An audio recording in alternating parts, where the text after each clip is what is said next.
the final nail, a September 2026 Fed rate hike and the belated recognition of a changing economic regime. Flint West reporting. Here's the problem. If the Federal Reserve hikes rates in September, the important number isn't another 25 basis points. The important question is, why now? Because if the Fed is finally forced to move after inflation pressures, competition for scarce capital and market-driven interest rates have already tightened financial conditions, then the hike isn't really the beginning of anything. It's a confession, a recognition that monetary policy fell behind the economic regime it was supposed to manage. And the pressure has been building from several directions at once. You've got the Middle East conflict and another energy shock. You've got the AI infrastructure build-out consuming extraordinary amounts of capital, equipment, electricity, and labor. You've got corporate borrowing helping finance that expansion. You've got the United States government coming into the same capital markets with enormous treasury financing requirements. And sitting outside the traditional banking system, you've got private credit and non-bank financial institutions playing an increasingly important role in financing leverage and investment. Even Richmond Fed President Tom Barkin has identified parts of this problem. In August, Barkin described another rate hike as an open question, specifically pointing to oil prices, tariffs, and AI-driven demand for supplies and labor as inflationary pressures. And that's important, because there's an obvious objection here. Can the Fed produce more oil? No. Can the Fed reopen a disrupted shipping route? No. Can the Fed manufacture the physical resources required to build out AI infrastructure? No. But that's the wrong question. The question is whether an external supply shock stays an external supply shock, or whether it begins propagating through inflation expectations, corporate pricing, credit creation, and nominal demand. Research from the Federal Reserve Bank of New York gives us a historical example. During the pandemic, supply chain shocks pushed inflation expectations higher. Those expectations then helped inflation spread beyond the sectors where the original supply constraints occurred. So the Fed cannot produce more oil, but it can influence whether an oil shock becomes something much bigger than an oil shock. And then there's capital. Modern credit creation doesn't stop at the commercial banks. Private credit, business development companies, private equity structures, and other non-bank financial institutions now form a substantial part of the financial system.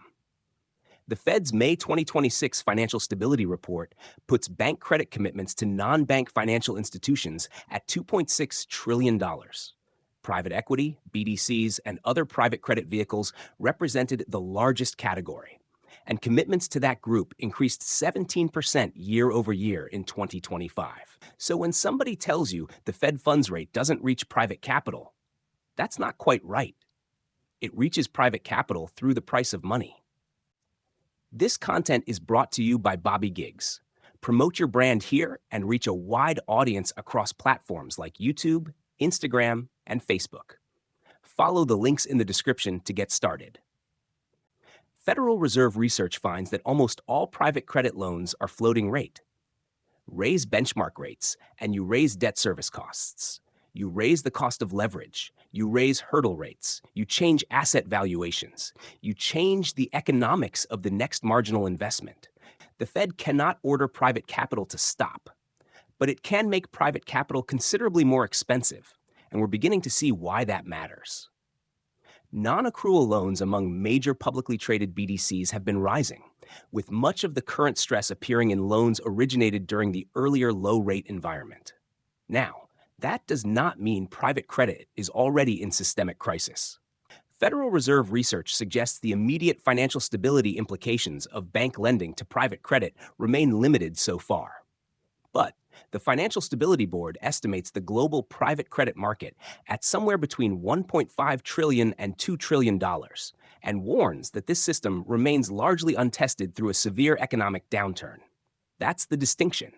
The system hasn't necessarily broken, but it is being repriced. And nowhere is that repricing easier to see than housing. Existing home sales fell another 1.7% in July to an annualized 4.06 million. The median existing home price reached $434,100, First-time buyers represented only 29% of transactions. And with mortgage rates around 6.7%, you've got high prices colliding with high financing costs, while millions of existing homeowners remain locked into much cheaper fixed-rate mortgages. So housing doesn't need to collapse in price to tell us something is wrong. The market can freeze through volume. And that's why housing matters to this argument. Housing isn't necessarily the thing a September hike suddenly destroys. Housing is evidence of what restrictive financial conditions have already done. Now look at the bond market. When shorter Treasury yields begin moving away from the Fed's policy setting, we have to be careful about what that means. The 2-year and 5-year don't simply take orders from the Federal Reserve. They're pricing future policy, inflation, fiscal issuance, and risk. But that gives us the important point. The market can reprice the cost of capital before the central bank does. And that's where September becomes interesting. If the Fed eventually hikes after the oil shock, after the AI capital boom, after the Treasury financing pressure, after market rates have already moved, after housing has already absorbed the damage, and after signs of strain have started appearing in private credit, then September isn't the beginning of the adjustment. It's the Fed finally recognizing the adjustment. And we don't even need to predict what happens to the 10-year Treasury afterward. If long yields stay elevated, housing and long-duration assets remain under pressure. If long yields collapse because investors decide the Fed has just committed a policy mistake and begin pricing weaker growth, that tells us something too. The market has moved from worrying about inflation to worrying about contraction. Either way, the question is the same. Is the Federal Reserve still leading financial conditions? Or is it following them? Because that's what September could ultimately reveal.